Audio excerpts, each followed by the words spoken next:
시간이 빨리 갑니다. 자, 오늘 공부할 건데, 지난주에 정책론 좀 무대했던 게 있는데, 그거는 뭐, 지금 안 해도 되니까, 투자론 중요하니까, 오늘 투자론, 오늘하고 다음 주까지 해서 투자론을 보도록 하는데요. 어렵습니다, 좀. 어려우니까 천천히 여러분 눈빛 보면서 여러분이 알 때까지. 물론, 집에 가면 하나도 기억 안 나겠지만, 여기서라도 알 때까지 천천히 제가 해보도록 할게요. 2주에 걸쳐서 할 겁니다. 이번 주하고 다음 주까지. 그럼 투자론 바로 들어가기 전에 저하고 처음 만나서 뭘 했었냐면, 그러면 기억나실까요? 뭐 했었습니까? 저하고 만나서 부동산학 총론 했습니다. 총론. 부동산학 총론. 쓸 필요 없잖아요? 이거 총론 했었습니다. 총론에서는 가장 먼저 부동산학의 체계 이런 게 있는데 그거 하지 않았어. 그거 하지 않고 부동산의 개념, 복합 개념의 부동산 이런 거 했었죠. 법률적 개념, 경제적 개념, 기술적 개념. 기술적 개념 그러면 네 가지가 생각나야 되는데 공차, 위한 이제 됐어 이렇게 그렇게 하시면 돼요. 그 다음에 두 번째는 부동산의 분류. 부동산의 분류에서는 토지의 용어 공부했습니다. 그래서 택지, 부지, 후보지, 이행지, 필지, 뭐 핵지, 나지, 건부지 이런 거 있었잖아요. 그 중에서 후보지, 이행지가 가장 중요했습니다. 안 물어볼 겁니다. 물어봐고 여러분 모르면 제가 속상하니까 물어볼 테니까 긴장하지 마시라고. 그러면은 세 번째가 부동산의 특성, 부동성, 부정성, 용속성, 개별성, 용도의 다양성 뭐 이런 거 있었습니다. 그러니까 부동성에서는 지역, 임장활동, 외부 효과 이것만 기억하시면 된다 했잖아요. 자, 두 번째는 부동산 경제론 했잖아요.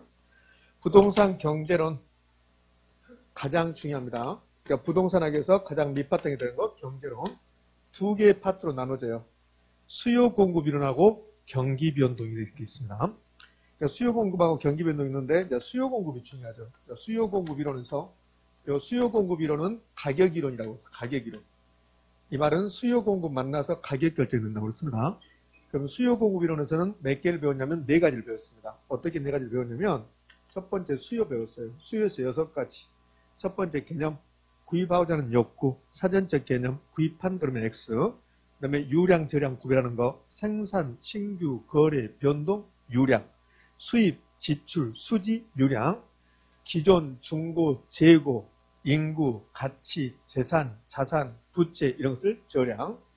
그게 이제 개념이었고 두 번째 수요량 결정 요인이 무수히 많은데 가격과 가격 유예 요인을 나눈다. 가격이 변해서 수요량이 변하면 수요량의 변화, 가격 유예 요인이 변해서 수요량이 변하면 수요 변화. 갑자기 마음이 요동칩니까? 하나도 모르겠어요? 한 번도 안 빠진다 하나도 모른다? 그럼 가슴이 요동치고 가슴이 답답해지고 머리는 멍멍해지겠지 이제. 상관없습니다. 왜? 시험은 한 번만 잘 보면 돼. 내년 10월 29일 날. 지금 몰라도 상관없어요. 공부를 안 해도 가서 잘 찍어서 학교 오면 돼요. 가장 좋은 것은 싸우지 않고 이기는 거잖아요. 그러니까 공부하지 않고 합격하는 게 가장 좋은 거야. 그렇게 한번 해봐. 얼마나 좋은가? 공부를 하지 말고 가서 합격해봐. 잘 찍어서. 그럴 수 있잖아요. 그러니까 수요 지금 계속 하고 있는 거야. 이제 세 번째가 수요 법칙, 수요 곡선 네 번째. 다섯 번째가 표를 그려서 수요량의 변화와 수요 변화 구별했습니다.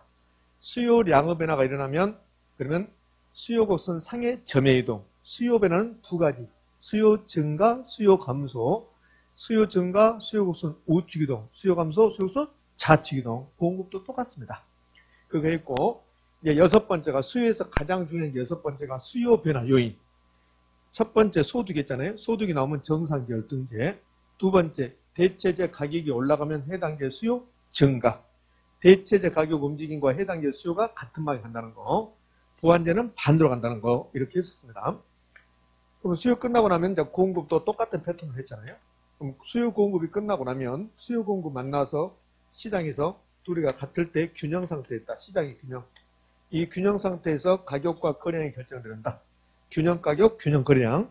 근데 이 균형은 바뀐다. 변동한다. 왜? 수요가 변하고 공급이 변하니까. 그래서 균형의 변동을 배웠습니다. 균형은 안 중요해요. 균형은 안 중요한데 균형의 변동은 매우 중요합니다. 균형의 변동은 수요만 변하는 경우, 공급만 변하는 경우, 수요 공급이 동시에 변하는 경우 있잖아요.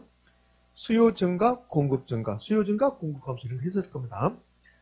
안 물어봅니다. 속상하니까. 이거 하고 나서 그 다음에 엄청나게 중요한 거 뭐요? 탄력성을 해서 탄력성. 이 탄력성은 어떤 자극에 대해서 반응의 정도. 제가 앞에 분하고 싸운다, 2대 때리면 1대 때리고 뭐 이런 게 있었잖아요. 그게 탄력성 있잖아요. 그러니까 탄력성이 매우 중요한데 좀 어려웠습니다. 탄력성은 수요 탄력성과 공급 탄력성이 있는데 수요 탄력성 무수히 많고 공급 탄력성도 무수히 많다. 그런데 수요 탄력성에서는 3가지 배운다. 수요의 가격 탄력성, 수요의 소득 탄력성, 수요의 교차 탄력성. 수요의 교차 탄력성 재화가 몇 개 나옵니까? 2개. 2개. 연립주택 가격 변할 때 아파트 수요량이 어느 정도 변하는가? 여기에 수요의 교차 탄력성이 있었습니다. 그 다음에 공급 탄력성 무수히 많은데 딱 하나. 공급의 가격 탄력성 이렇게. 그래서 총 4가지 배운다. 그 중에서 압도적으로 중요한 게 수가탄. 수요의 가격 탄력성이다. 그럼 수요의 가격 탄력성 의미는 가격이 하나 변할 때 1% 변할 때 수요량이 어느 정도 변하는가? 가격이 1% 변할 때 수요량이 3% 변했다. 탄력성 몇이다? 3이다. 가격이 하나 변할 때 수요량은 5개 변했다. 탄력성이 5다. 가격이 하나 변할 때 수요량은 0.5 변했다. 탄력성이 0.5다. 이렇게. 그게 이제 개념이었어요. 두 번째 공식. 수요의 가격 따라서 공식 올해 이걸 시험에 출제했잖아요. 애울 필요 없다고 했잖아요. 그럼 수요의 가격 따라서 공식은 이렇게 사선을 그어서 분수식 만들어라. 수요를 가격으로 나눠라. 수요를 가격으로 나누는데 정식 이름은 수가 수요량이고 그 다음에 밑에 분모는 가격인데 뒤에는 뭐 붙은다? 변화율. 탄력성은 퍼센트야. 몇 퍼센트 변했습니까? 몇 퍼센트 변했습니까? 그 퍼센트는 이제 프로라 그러는데 프로는 일본 말입니다. 그래서 우리가 여기 50% 이렇게 하지 50% 그러면 안 돼. 이거 일본 말이에요. 정식 이름은 퍼센트야. 퍼센트. 일본 50% 하려면 하시고요. 그러면 대마도 가서 살아라 그래요. 제가.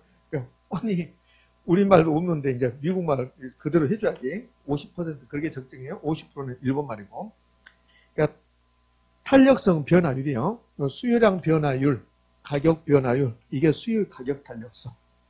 그럼 수요의 가격 탄력성 읽을 때 이렇게 읽어간다고 했잖아요. 수요의 가격 탄력성은 가격 변화율에 대한 수요량 변화율의 비율이다. 됐죠? 올해 이렇게 시험에 출제했거든. 이렇게 분자 보면 바꿔 출제했다고. 분수식 있는 법 7번인가 8번인가 출제했다고 했잖아요. 올해도 출제했고 28회는 2개를 출제했어. 28회는 하나의 28회 시험 문제에서 분수식 있는 것을 2개나 냈다고. 2개나 이렇게. 그럼 여기까지 하고 이제 수소탄 가볼까요?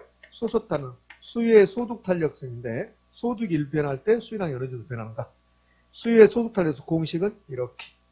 역시 수요의 소득 탄력성 이 공식도 우리 시험에서 출제했습니다. 분자 부모 바꿔서 출제한 적이 있다 이렇게. 그러면 수요의 교차 탄력성 수교탄은 재화가 2개 나오죠.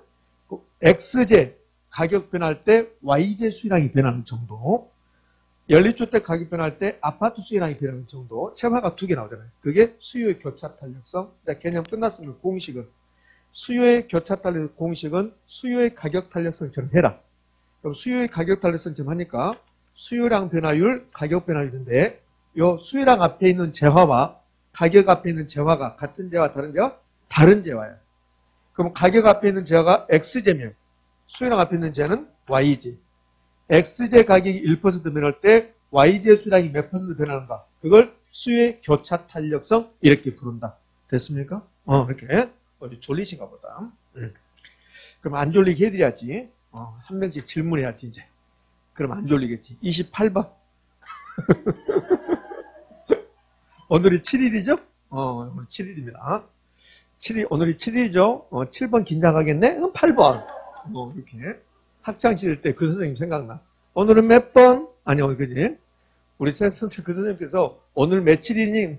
7일입니다. 그러면 7번 긴장하지. 7번 뒤에. 이렇게 해서. 7번 뒤에 일어나봐. 그래가지고. 쉽게 오랬던데. 그러니까 그 시간에는 날짜하고 전혀 상관없었어요. 그 날짜하고 다른 거 물어봤으니까. 오늘 8일? 8번 뒤에. 뭐 이런 식으로. 오늘 8일 그러면 9번 일어나봐. 이렇게 하다가. 그러다 갑자기 오늘 8일? 8번은 긴장 안 하고 있지. 8번 일어나. 이렇게. 자, 이렇게 했습니다. 이제 안 졸리겠네? 그러면, 이제, 수요의 가격 따라서 공식이고, 세 번째가 뭐였을까? 표.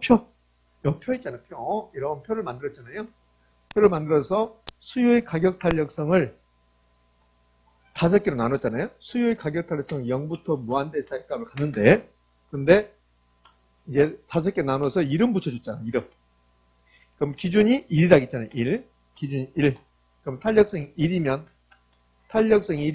단위 탄력적이라 하고, 이때는 수요량의 변화율과 가격 변화율이 같고, 그러면 탄력성이 이게 1보다는 큰데 무한대보다는 작다.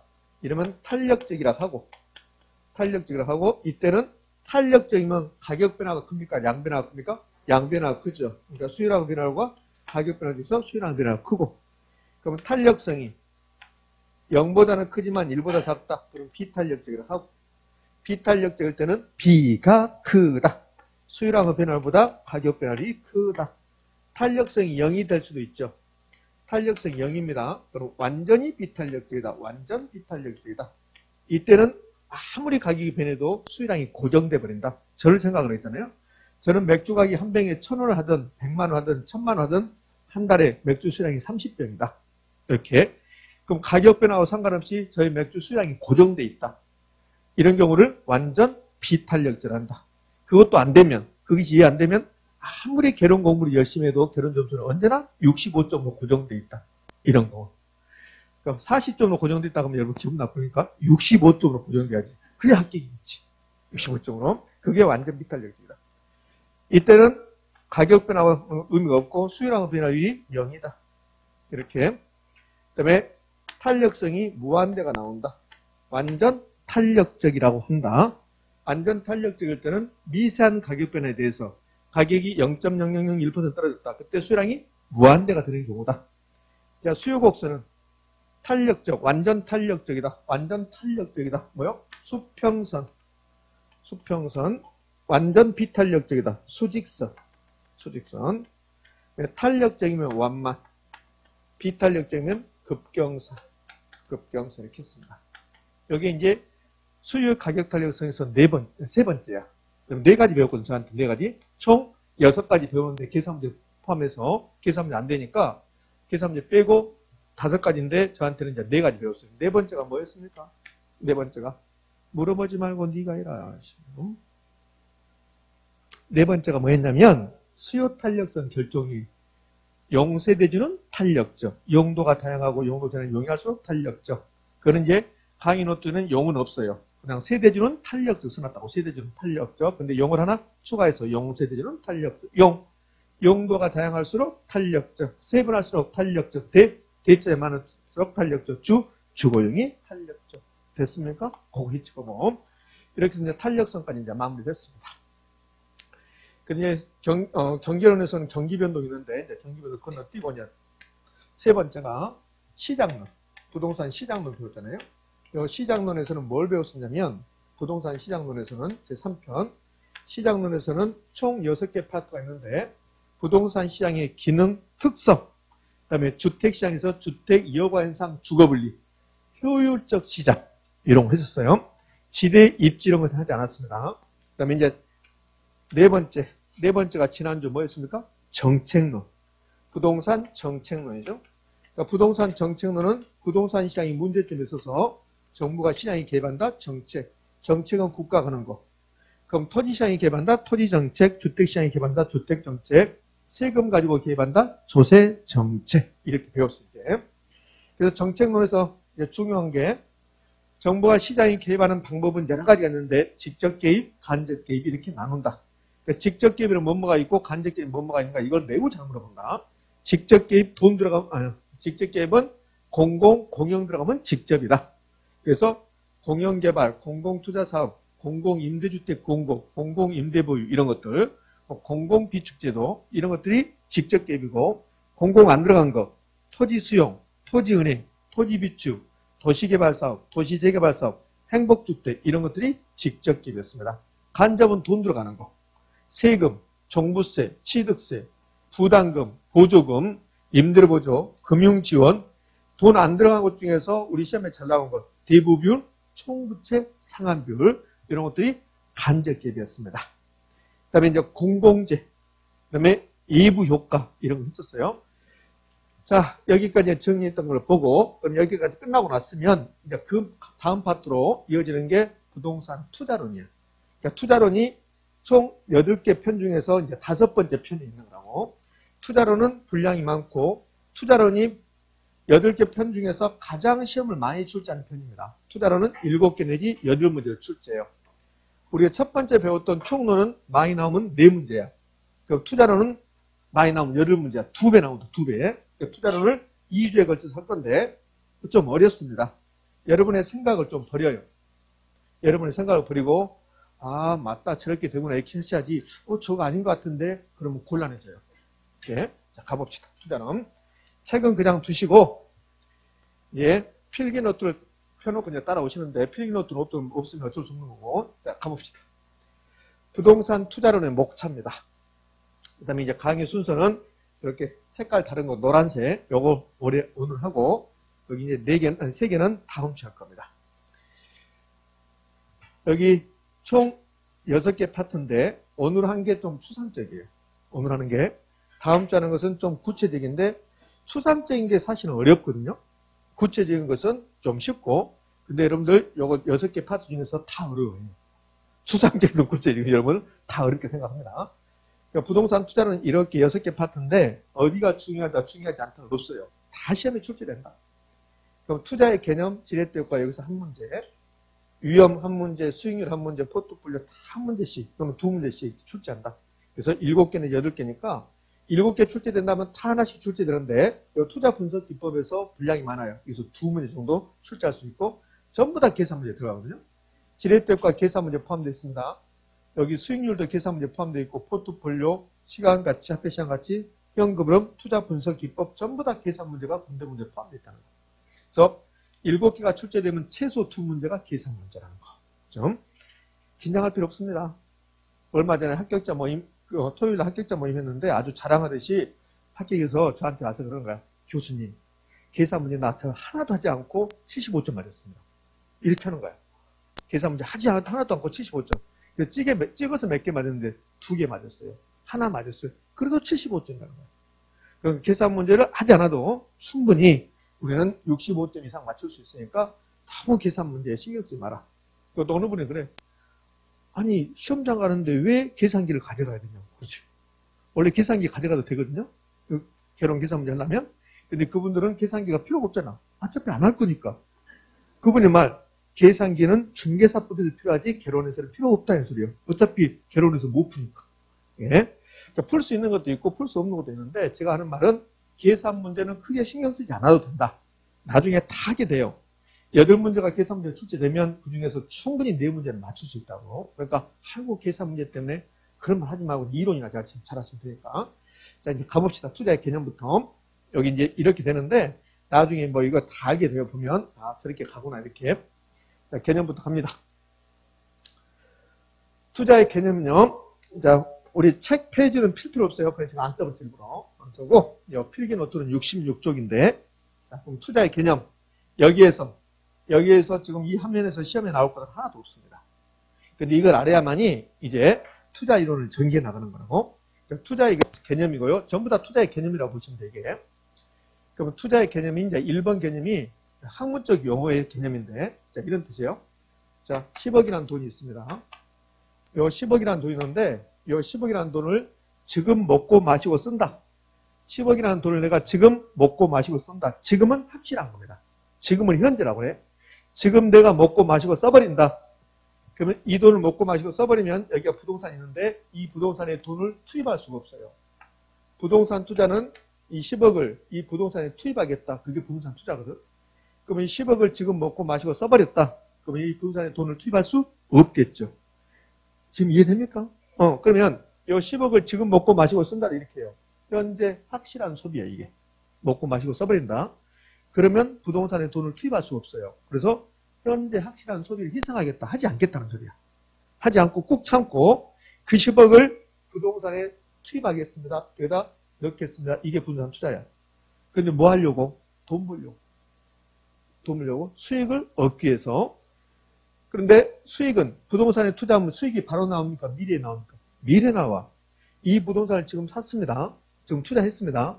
그러면 이게 임대형 부동산이라면 임대료 수익이 나오겠죠? 최소한 한 달은 기다려야지 임대료 수익이 나온다고. 임대료 수익. 그래서 투자라는 것은 내가 먹고 마시고 쓰는 것을 희생하고 하지 않고 돈을 벌기 위해서, 수익을 얻기 위해서 미래를 선택했다는 소리야. 미래 불확실한 수익을 선택했다. 이게 투자라고 해. 그러니까 투자는 바꾸는 거야. 어떻게 바꾸냐면 현재하고 미래를 바꾸는 거고, 확실한 거하고 불확실한 걸 바꾸는 거고, 소비와 소득을 바꾸고 수입을 바꾸는 거, 이렇게. 이걸 투자다 그래요. 이게 투자의 개념인데, 학문적 개념인데 이런 건 시험에 나오지 않습니다. 선생님 시험에 나오면 어떻게? 아직도 발가락 몇 개 있다. 그러니까 안 나와. 안 나오니까 그러고 하시면 된다고. 여기 진짜 기억해야 될 게, 이 불확실을 뭐라고 하냐면 현재는 언제나 확실합니다. 미래는 불확실해요. 이 분산 내가 돈을 투입한다 해서 투자한다 해서 반드시 수익이 창출되는 보장은 없거든요. 만약에 이거 금단이 있는데 금단에 내년에 분산 경기가 완전히 침체됐다. 그럼 이거 방이 10개인데 7개가 공실이야. 그럼 수익이 내가 생각했던 것보다 안 나올 수 있다는 소리죠. 그걸 불확실이라고 합니다. 그 불확실을 학문적으로 뭐라고 하냐면 위험이라고 해요. 위험. 리스크라고 한단 말이에요. 그럼 투자는 위험을 부담하면서 수익을 창출하는 행위를 투자다, 이렇게 하는 거야. 그러니까 여기 현재 확실한 소비를 희생하고 미래 불확실한 수익을 선택했다. 이건 기억할 필요 없어요. 기억할 필요 없고, 투자라는 것은 위험을 부담하면서 수익을 창출하겠습니다. 이게 투자예요. 그럼 위험을 부담하지 않으면 수익이 있을까 없을까? 위험을 부담하지 않았다. 수익이 있을까 없을까요? 위험을 부담하지 않으면 수익이 없다 그러면 안 돼요. 위험을 부담하지 않으면 수익이 있는데 수익이 낮아요. 은행에다 예금했습니다. 그럼 은행에다 예금하면 위험이 없거든. 그 불확실이 없거든요.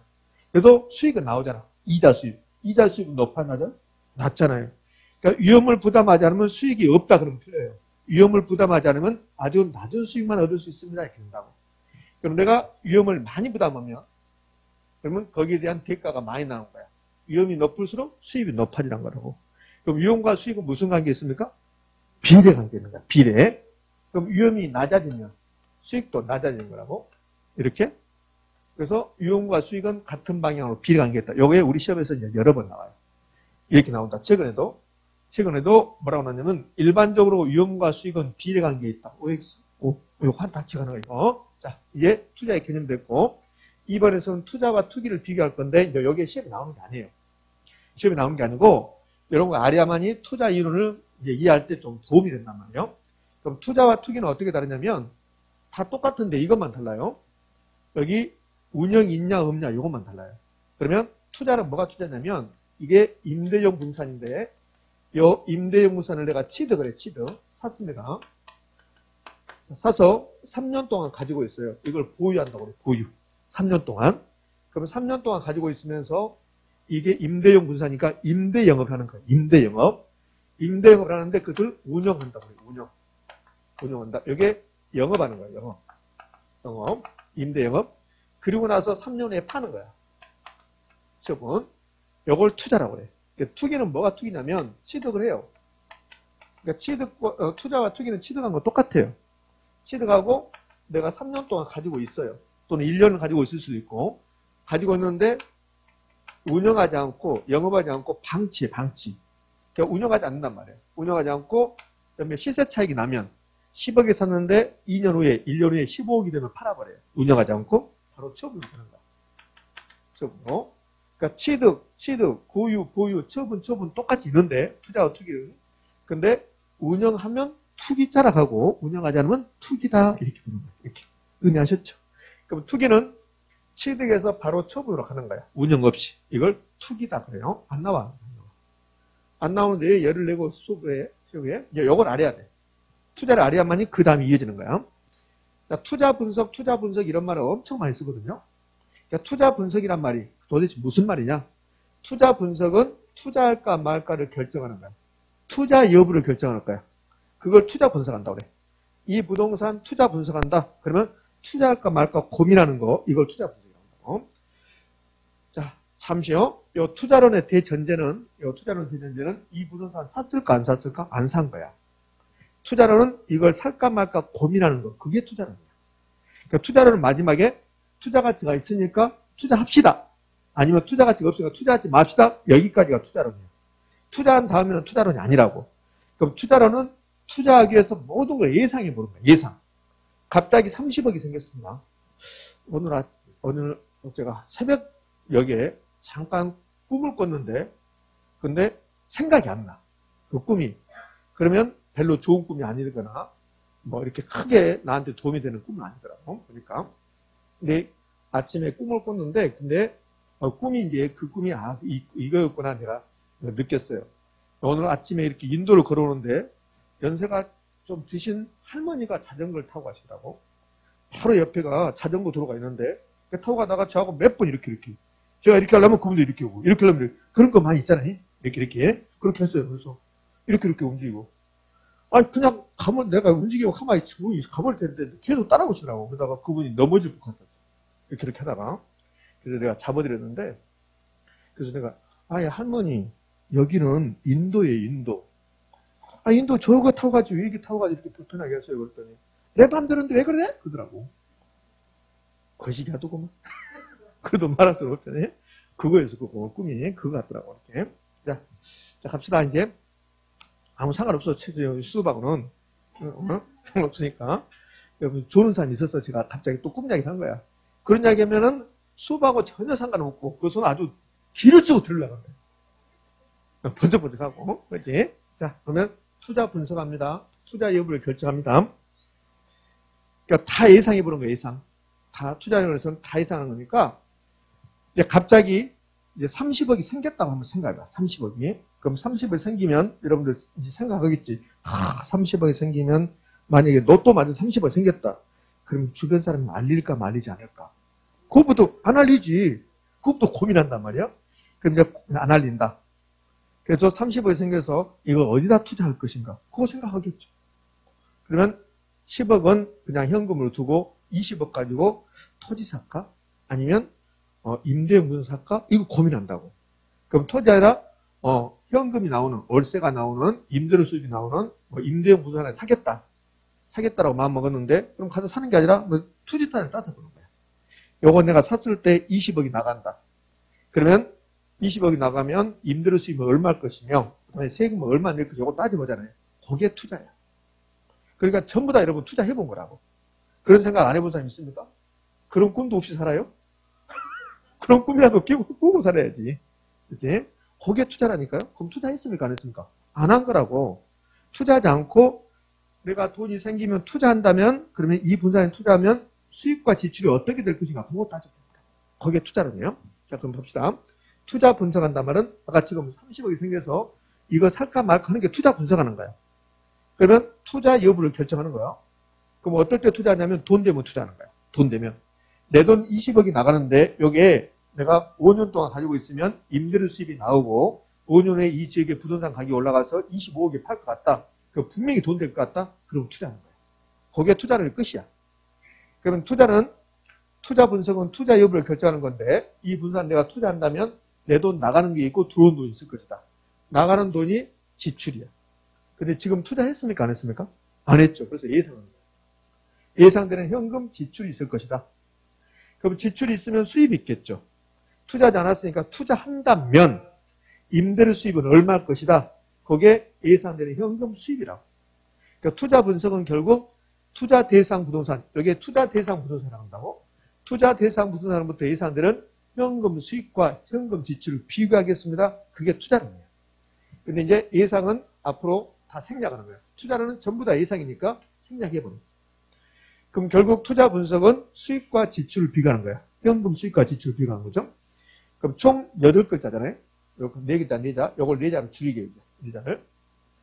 현금이 공통점이니까 현금을 떼내고, 수입은 수, 지출은 지. 그래서 현금 수지가 되는 거야. 그럼 결국은 투자 분석은 현금 수지를 추정해 보는 거예요. 현금 수지를. 의미하셨죠? 이게 투자 분석이야. 우리 이런 말 쓰잖아요. 오늘 수지 맞았다. 그럼 수지 맞았단 말은 수입과 지출 중에서 수입이 더 크다는 소리야. 오늘 수지가 안 맞다. 그럼 지출이 더 크다는 소리라고. 그럼 수지 맞으면 투자하고 수지 안 맞으면 투자하지 않겠습니다. 여기 투자입니다. 투자가. 자, 그러면 요거 이제 투자 분석은 결국은 수지 타산을 따져보는 거야. 수지 타산. 그럼 수지 타산 한번 따져봐야 돼. 분산 투자한다면 수지 타산을. 여기까지 지금 여기 화면에서 시험에 나올 수 있는 것은 딱 하나. 위험과 수익은 무슨 관계에 있다? 비례 관계에 있다. 비례 관계에 있다. 자, 그럼 이제 수지타산을 따지러 가요. 수지타산. 투자 분석은 어차피 수지타산을 따지는 거니까. 이제 두 벤치 한번 왔습니다. 현금 수지, 부동산에 투자한 다음에 현금 수지, 수지를 흐름이라고 해요. 흐름이 우리말이야. 들어가고 나감. 현금이 들어가고 나가면 현금 수지. 이것을 현금 흐름. 그러니까 이 수지는 한자 말이고 순수한 우리말로 하면 수지를 흐름이라고 그래요. 그러니까 현금 수지, 현금 흐름. 영어로 말하면 캐시플로우 그러잖아요. 아무도 놀리지 않았네. 발음이 안 좋은가? 이렇게 한다고. 캐시플로우, 현금 수지 그러잖아요. 그럼 현금 수지를 측정해 보는 거야. 투자했습니까? 안 했습니까? 안 했죠. 안 했으니까 투자한다면 이렇게 되는 거야. 투자한다면 현금 흐름이 어떻게, 현금 수지가 어떻게 되는가? 그럼 이 부동산이 있습니다. 이 부동산이 있는데 이제 이 부동산을 내가 투자한다면 이렇게 되는 거야. 그럼 수익과 지출을 따져보겠다는 소리예요. 그러면 이 부동산의 가격이 10억이랍니다. 10억. 그러면 내가 이 부동산에 투자한다면 총 투자 금액이 얼마일까? 10억이겠지. 부동산 가격이 10억이니까 총 투자 금액이 10억이라고. 총 투자액이 10억이다. 그래서 부동산 가격과 총 투자액이 같은 말이라는 것을 반드시 기억하셔야 돼요. 앞으로 이거 많이 나오거든. 부동산 가격과 뭐가 똑같다? 총 투자액이 똑같은 말이다. 근데 부동산은 비싸요. 비싸기 때문에 내 돈만 가지고 투자하는 경우는 좀 드물어요. 그러면 10억짜리 분산이 매물로 나는데 근데 나는 가진 돈이 5억밖에 없어요. 5억밖에. 그럼 은행에서 5억을 빌려서 투자하는 거야. 그럼 은행에서 5억을 빌려서 투자한다면 이자 내고 세금 내고 경비 빼고 과연 수지타산에 맞을 것인가? 요거 따집니다. 그러면 총 투자액이 나오면 내 돈하고 은행 돈하고 두 개 되는 거야. 이제. 물론 내 돈만 가지고 투자하는 경우도 있어요. 근데 대부분이 은행에서 빌릴 거니까 내 돈하고 은행 돈하고 두 개를 써보는 거예요. 내 돈을 자기 자본이라고 해요. 부동산학은 언제나 내 돈을 밑에 뜨는 거야. 밑에. 그럼 내 돈이 자기 자본이고 은행 돈은요. 타인 자본. 타인 자본 이렇게. 자기 자본을 지분이라고 그래. 지분. 내 지분이 얼만데 이렇게 되네. 그럼 타인 자본은요. 저당. 저당을 설정했다 해서 저당이라고 그래. 요 자기 자본, 지분 이걸 회계학에서는 뭐라고 하냐면 이걸 자본이라고 그래. 자본. 그러면 요 타인 자본, 저당은 빚이야. 빚. 빚은 우리 부채라고 합니까? 부채? 부채라고 그래. 다 똑같은 거예요. 이게. 그러니까 타인 자본, 저당, 부채, 자기 자본, 지분, 자본 다 똑같은 말이야. 이렇게. 그러면 내 돈 5억이 있는데 근데 10억짜리 분산이 매물로 나오면 내가 은행에서 5억을 빌려서 투자한다면 이렇게 되는 거라고. 의미하셨죠? 그럼 이 부동산 내가 투자한다면 현금 흐름이 취득할 때 여기에 투자니까 투자는 취득, 보유기한 동안 운영하고 그 다음에 처분할 때 요 3단계가 투자니까 현금 흐름은 취득할 때 현금이 나가는 거라고. 지출. 요거는 분석할 필요 없어. 왜? 분석할 필요가 없지. 부동산 가격이 10억이라 하니까 10억이구나. 분석할 필요 없죠. 그럼 운영할 때 운영하는 게 영업하는 거예요. 영업. 그러면 이 부동산이 임대부산인데 방이 10개다. 방이. 그럼 임대 영업을 하면 그럼 임대 영업을 할 때 영업에 따른 현금 수입이 있고 현금 지출이 있다는 소리야. 영업 현금 수지는 임대 영업을 하면 들어오는 돈이 있고 나가는 돈이 있다고. 근데 영업 현금 수지인데 현금을 주로 생략하고 영업 수지 이렇게 본다고. 그럼 영업할 때 들어오는 돈은 뭘까? 임대료 수입. 영업할 때 나가는 것은요. 경비. 영업 경비. 영업할 때 경비. 그다음에 재산도 내야 되고 그게 이제 영업 경비가 되고 이렇게. 그러면은 뭐 또 내야 되냐면 은행에다 돈 갚아야 돼. 돈 빌렸잖아요. 빌렸으면 은행에다 원금하고 이자를 갚아나가야 돼. 그것도 이제 영업할 때 들어가는 비용이 된다고. 이렇게 해서 영업에 따른 현금 흐름을 계산했더니 남는 돈이 있다. 그것을 소득이득이다. 이렇게 하는 거예요. 이렇게. 그러니까 이런 말들이 처음 들으니까 어려운 말이에요. 이게.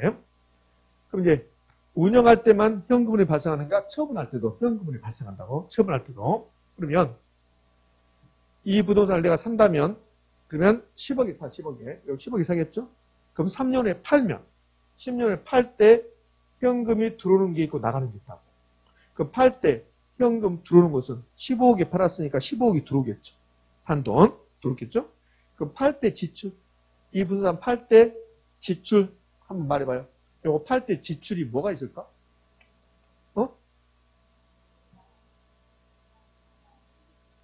그렇죠. 자, 그러면 여기 은행에도 돈 빌려왔으니까 은행에다 못 갚은 거 있죠? 그거 갚아야죠. 그걸 미상환 이렇게.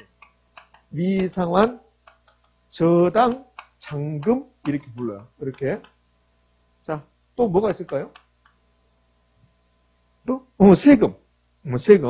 세금 내야 돼. 양도소득세. 양도소득세. 그 양도소득세 제가 2번 썼네요. 요 1번이 뭐 같아요? 뭐 시험은 이렇게 안 나와요. 근데 여러분이 한번 물어보는 거야. 1번 뭐 같아요? 이거 나와줘야 되는데.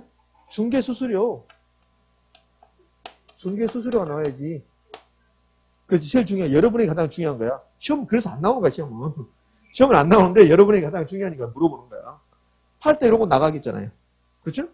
그럼 팔 때, 처분할 때 들어오는 돈이고 나가는 돈이 있다는 소리예요. 나가는 돈이 이런 것들이라고.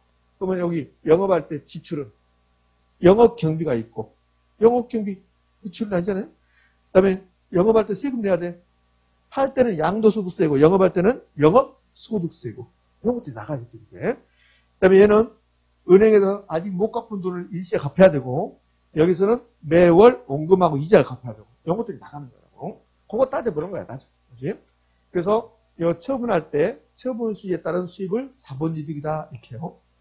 그러면 요거 살 때, 요거 산다면 내 돈이 나갔어요, 안 나갔어요? 나갔지. 산다면 내 돈 얼마? 5억이 나갔죠. 지분이 나갔잖아요. 지분이. 그럼 이걸 사서 계속 가지고 있으면 이 부동산에 내 돈 5억이 들어가 있다고. 내 지분이. 그럼 팔면 5억이 나에게 들어오겠죠. 그래서 지분이 복귀한다고. 지분이 복귀한다. 그래서 얘를 지분 복귀 그런다고. 지분 복귀합니다. 이렇게. 자, 이거 하는 게 현금 수지를 추정하는 거야. 그럼 부동산 투자 분석 이제 들어보세요. 여기 이제 시험 문제에 매우 잘 나온 겁니다. 지금부터가. 여기 이 화면에서는 시험에 곧잘 출제예요. 그럼 부동산 투자 분석은 현금 수익과 지출을 비교한 것이다. 맞죠? 그럼 수익과 지출을 비교하는데 결국 현금 수지를 분석하는 건데, 근데 부동산 투자의 현금 수지는 보유기간 동안에 운영했다는 현금 수지와 처분 시 현금 수지 두 가지가 있다. OX? O. 근데 운영했다는 현금 흐름을 영업현금 수지, 처분할 때는 처분현금 수지, 지분복귀액 이렇게 부른다. 됐습니까? 부동산 투자의 현금 흐름은 소득이득도 있고 자본이득도 있다. OX? O. 됐죠? 그렇게. 그럼 투자 분석할 때, 부동산 투자 분석할 때 영업현금 흐름, 소득이득 이것만 생각해야 됩니까? 매각현금은 처분시 현금도 생각해야 한다. 둘 다 생각해야 한다는 소리예요. 그럼 부동산 투자에 따른 현금 흐름은 보유기간 동안의 영업현금 흐름과 처분시 지분복귀액을 고려해야 한다. OX? O. 그걸 시험이 된 거예요. 이렇게. 여러분들 강의 노트는 하나밖에 없는데 요거 제가 세 가지 이렇게 쭉 해봤어요. 이게 다 똑같은 말이야. 응? 지금 됐습니까? 여러분들 강의 노트는 딱 하나밖에 없어요. 이거 중에 하나밖에 없는데 여기 다 보자고. 어떻게 출제했는가. 쓸 필요 없어요. 책에 다 있으니까 이거. 자, 첫 번째, 투자에 따른 현금 흐름. 영업현금 흐름과 영업현금 흐름과 매각이 처분이거든. 매각 현금으로 나누어 예상할 수 있다. OX? O. 이렇게. 자, 두 번째. 현금으로 추계에서는 현금으로 추정해 보는 거야. 예상해 본다는 소리요. 부동산 운용으로 인한 영업소득 뿐만 아니라 처분 시 지분복귀액도 포함된다. OX? O. 자, 마지막에 했던 게 30회 때는 가장 최근에 나왔습니다. 부동산 투자에 대한 대가는 보유 시 대상 부동산 운용으로부터 나오는 소득이득과 처분 시 자본이득의 형태로 나타난다. OX? O. 이렇게. 됐죠? 이렇게. 자, 됐어. 자, 여기까지가 투자의 개념 이렇게 볼 수 있어요. 투자의 개념이라고. 그럼 지금까지 했던 거 투자론에서 두 가지. 위험과 수익은 무슨 관계에 있다? 비례관계에 있다. 부동산 투자 분석은 수지 타산을 따지는 건데 부동산 투자의 현금 흐름은 영업에 따른 현금 흐름과 처분 시 현금 흐름은 두 가지 형태로 나타난다. 됐죠? 영업에 따른 현금 흐름을 소득이득이라고 하고 처분 시 현금 지분복귀액을 자본이득 이렇게 부른다.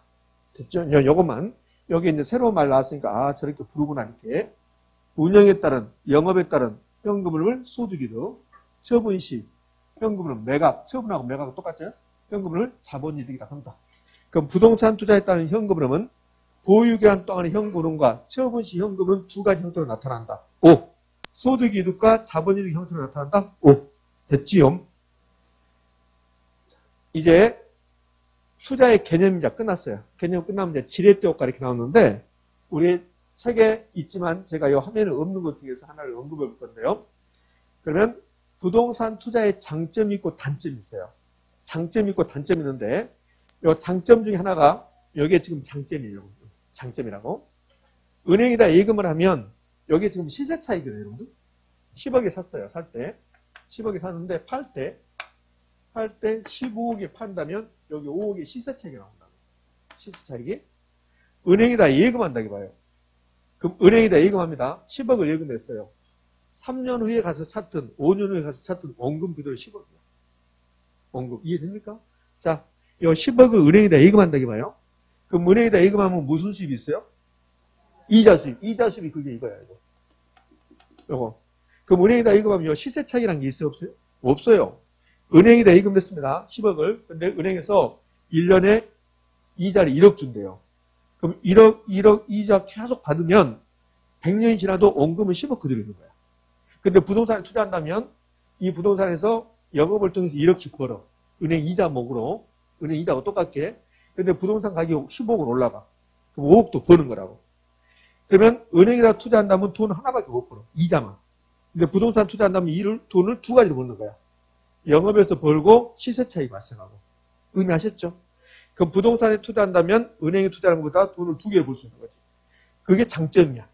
그러니까 부동산 투자는 소득이득과 자본이득을 얻을 수 있다. OX? 오. 거기 첫 번째 장점이라고. 장점. 그래서 여기 필기노트 66쪽, 67쪽 가면 67쪽에 장점, 단점이 있습니까? 그 장점에 보면 지렛대효과, 인플레이션 해지, 소득이득과 자본이득이 있는데 이제 소득이득과 자본이득 거기에 잘 나와. 거기에 장점에서는 그럼 이제 단점. 단점은 이게 단점이 좀 또 나올 건데요. 자, 10억이라는 돈이 있어요. 그럼 이거 10억이라는 돈이 있는데 1번 예금하는 경우하고 2번 주식 사는 경우하고 3번 부동산에 투자하는 경우 이건 이제 세 가지 비교해봐요.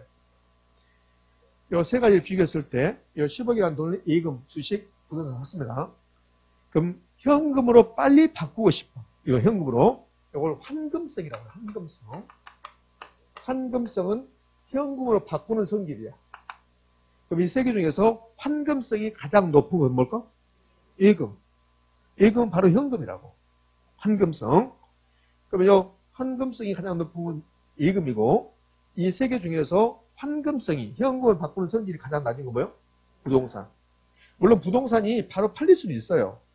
근데 주식보다 일반적으로 부동산이 잘 안 팔리거든. 그러니까 예금은 압도적으로 환금성이 높으니까 예금은 제껴버리고 예금은 논의 대상이 안 되고 주식하고 채권을 보면 아니요 주식하고 분산을 보면 부동산이 더 빨리 팔릴 수도 있어요. 근데 일반적으로 주식하고 분산 중에서 어디가 잘 팔려요? 주식이 잘 팔린다고. 그러니까 현금화 가능성이 높은 것은 주식이야. 그러니까 현금화 가능성이 낮은 게 요 부동산이라고. 이게 부동산 투자의 가장 큰 단점이에요. 낮은 환금성. 현금화 가능성이 낮다. 이게 이제 가장 부동산 투자의 단점입니다.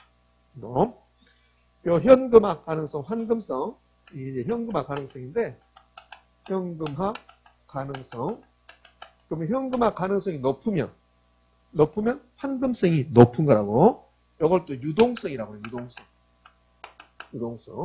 좀 있으면 또 나올 겁니다. 그 부동산 투자의 장점은 돈을 두 가지로 번다는 거. 소득이득과 자본이득. 단점은요.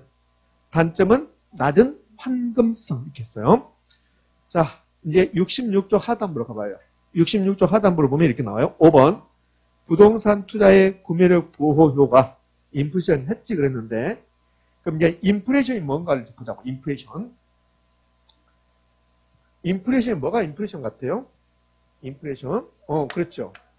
인플레이션이 두 가지 의미를 가지고 있어요. 합대가치 하락도 있고 물가가 올라가는 거. 그러니까 인플레이션은 지속적인 물가 상승이야. 물가 상승이고 화폐 가치가 떨어지는 거야. 돈의 가치가 떨어지는 거예요. 화폐 가치 하락. 여기에 인플레이션이야. 그 물가는 뭘까요? 물가? 물가는 뭘까? 물가는 물 가장자리가 물가입니까? 물가가 뭐가 물가냐면 물건들의 가격을 평균 낸 거야. 그럼 이 분필이 100원이다. 그것은 가격이라고 그래. 그럼 이 안에 이 교실 안에 물건들이 여러 개 있다고. 그 이 물건들의 가격을 평균 낸 것을 물가 이렇게 하는 거야. 물가. 그럼 우리나라의 물가가 10% 올라갔다. 그러면 우리나라의 여러 가지 물건들이 평균적으로 10% 올라갔습니다. 그 말이에요. 그럼 라면 가격은 20이 올라가고, 그 다음에 뭐, 우유 가격은 5% 올라가고, 요것도 평균 낸 거. 그게 이제 물가라고 그래. 그 물가 상승률, 그럼 우리나라에 있는 물건들을 전부 다 할 수 없어. 우리나라 물건이 얼마나 많은데. 그러니까 전부 다 할 수 없으니까 물건 몇 개를 골라서 여기서 평균 한번 내보는 거야. 그랬더니 평균적으로 몇 퍼센트 올라갔다. 10% 올라갔다. 그럼 물가가 10% 올라갔습니다. 이걸 물가가 상승했습니다. 근데 물가가 지속적으로 상승하는 것을 인플레이션을 한다고. 인플레이션. 지금 징역가 있는 대통령 한 분 중에서요. 재빨간 거짓말입니다 했던 분. 그분이 대통령 할 때 재밌었어요. 우리 국민들은 많이 몰랐었는데 얼마나 재밌었냐면 그러니까 대통령이라는 이렇게 집권한 사람들은 물가가 올라가면 국민들이 생활이 힘드니까 물가 관리도 많이 해야 되거든요. 근데 그분이 대통령 할 때 재밌는 일이 있었어요. 어떤 일이 있었냐면 혹시 기억할지 모르지만 그분이 대통령 할 때 금값이 올라갔어. 금값이 막 올라갔었다고. 그럼 금값은 그러니까 모든 물건의 가격을 평균 낸 게 아니에요. 물가가. 우리 생활에 필요한 것들 몇 개를 집어서 그게 이제 평균 된 거라고. 그럼 금값이 올라가 버리면 금의 가격을 물가를 산정할 때 집어넣어 버리면 물가가 많이 올라가겠죠. 그래서 그분이 금 빼라고 했잖아요. 금 빼라고. 이런 거요. 라면 가격이 많이 올라갔다.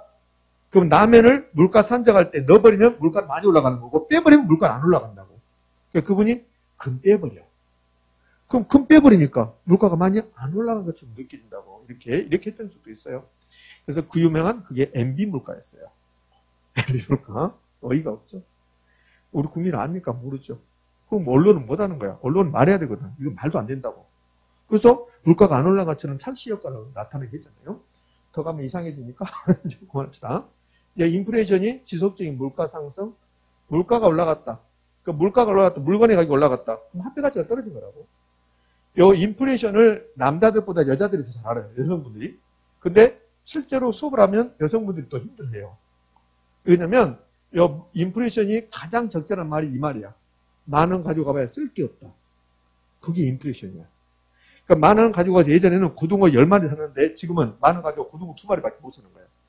그게 고등어랑 물건의 가격이 올라가 버린 거야. 그러면 10,000원의 가치가 떨어진 거라고. 그게 인플레이션이야. 그러니까 남자들보다 여성분들이 훨씬 더 인플레이션 말을 많이 하는 거라고. 인플레이션을 말하지 않지만 언니 10,000원 가져가야 쓸 게 없어. 그게 인플레이션이라니까. 그 왜 쓸 게 없을까? 물건의 가격이 올라갔으니까 그게 인플레이션이야. 그럼 반대로 10,000원의 가치는 떨어져 버린 거라고. 그게 인플레이션입니다. 자, 그러면 인플레이션 됐어요. 그러면 이 인플레이션은 뜻을 시험에 낸 게 아니라고. 금을 낸 게 아니라. 그러면 인플레이션이 발생할 때, 여러분이 10억이라는 돈이 있으면 이 10억을 현금으로 가지고 있는 게 유리할까? 부동산을 사는 게 유리할까? 한번 생각해 봐요. 그러면 10억이라는 돈을 10억으로 현금을 가지고 있으면 10억의 가치가 떨어져 버리는 거야. 화폐 가치가 떨어진다고. 그래서 이거를 부동산 샀어. 부동산에 투자한다면 그럼 인플레이션은 부동산 가격이 올라가는 거지. 그럼 인플레이션이 10% 발생했다. 이제 10% 발생하면 이걸 현금 가지고 있으면 그러면 현금 가치가 10%가 떨어져 버리는 거라고. 그래서 10억은 10억인데 실질 가치는 9억밖에 안 되는 결론이 나와. 그런데 부동산에 투자했습니다. 부동산에 투자한다면 부동산 가격이 10% 올라가. 그럼 10% 올라가면 이게 11억 될 거라고. 11억은 인플레이션 빼도 그대로 10억이 남아있다고. 의미하셨습니까? 그럼 인플레이션이 발생할 것 같으면 부동산에 투자하는 게 유리합니까? 현금 가지고 있는 게 유리합니까? 부동산 투자하는 게 유리한 거야. 왜 그럴까? 부동산에 투자한다면 부동산 가격이 올라가서 화폐 가치가 떨어진 것을 막아주는 거야. 이걸 영어로 인플레이션 헤지라고 해요. 인플레이션 헤지. 그래서 구매력 보호 효과 그런다고. 구매력 보호 효과. 자, 여기 강의 노트 66조 하던 거예요. 부동산 투자의 구매력 보호 효과, 인플레이션 엣지. 이 말은 쉽게 생각하시면 돼. 물가가 상승하고 인플레이션 발생할 것 같으면 현금 가지고 있으면 더 손해보고 부동산에 투자한다면 유리해집니다. 그 말이야. 의미하셨죠? 그럼 시험은 이렇게 디테일하게 내지 않아요. 내지 않고 부동산 투자는 인플레이션 해지 효과가 있다. 구매력 보호 효과가 있다. OX, O. 그걸 끝나는 거야. 그러면 이 시간에 크게 보면 세 가지인 거야. 위험과 수익은 무슨 관계 있다? 비례 관계 있다. 부동산 투자의 현금흐름, 보유 기간 동안 현금흐름과 처분 시 현금흐름 두 가지가 있다. 그 다음에 부동산 투자의 장점은 소득이득과 자본이득이 있다. 단점은 환금성이 낮다. 그 다음에 마지막에 했던 것도 부동산 투자의 장점이야. 부동산 투자의 장점은 구매력 보호 효과가 있다. 인플레이션이 발생할 때 현금 가지고 있을래? 부동산 살래? 부동산 살게요. 이렇게 된다는 소리야. 왜? 그래야만이 인플레이션을 인한 화폐 가치를 것을 막아주니까. 이것을 인플레이션 해지, 구매력 보호 효과가 있다. 부동산 투자의 장점 두 가지 말했습니다. 첫 번째, 소득이득과 자본이득. 두 번째, 인플레이션으로 인한 구매력 보호 효과가 있다. 됐죠? 예, 됐어. 첫 번째 시간 여기서 마무리하고 두 번째 시간은 지렛대 효과라고 하겠습니다. 자, 쉬었다 합니다.